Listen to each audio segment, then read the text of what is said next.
Big boss season 6ന്റെ ഞെട്ടിക്കുന്ന പ്രൊമോയാണ് ഇപ്പോൾ പുറത്തു വന്നിട്ടുള്ളത്.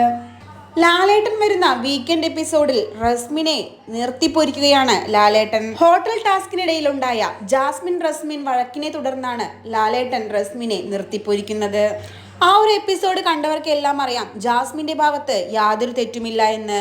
അതോടൊപ്പം തന്നെ ഹൗസ് മേറ്റ്സും പറയുന്നുണ്ട് ജാസ്മിന്റെ ഭാഗത്ത് യാതൊരു തെറ്റുമില്ല എന്ന്.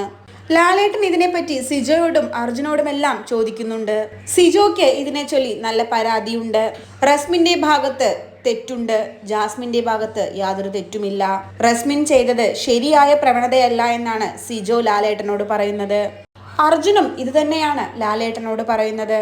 റസ്മിനോട് ലാലേട്ടൻ പറയുന്നത് ഇങ്ങനെ: റസ്മിനെ, എനിക്ക് നല്ല സങ്കടമുണ്ട് ഇത് പറയാൻ. അങ്ങനെ ലാലേട്ടൻ പറഞ്ഞുകൊണ്ടാണ് ഈ ഒരു പ്രൊമോ അവസാനിക്കുന്നത്. ഒരുപക്ഷെ റസ്മിന് തൻ്റെ അടുത്തേക്ക് വരാമെന്നാവാം ലാലേട്ടൻ ഉദ്ദേശിച്ചിരിക്കുന്നത്. അതുമല്ലെങ്കിൽ യെല്ലോ കാർഡായിരിക്കും. അതുമല്ലെങ്കിൽ ഗ്രാൻഡ് ഫിനാലെ വരെ ഡയറക്റ്റ് എവിക്ഷനിൽ റസ്മിനെ ഉൾപ്പെടുത്തുക എന്നതായിരിക്കാം. വീട്ടിലുള്ള ആരെങ്കിലും പരാതി പറഞ്ഞാൽ ബിഗ് ബോസിന് ഡയറക്റ്റായി എവിക്റ്റ് ചെയ്യുന്നതിനുള്ള അധികാരമുണ്ട്.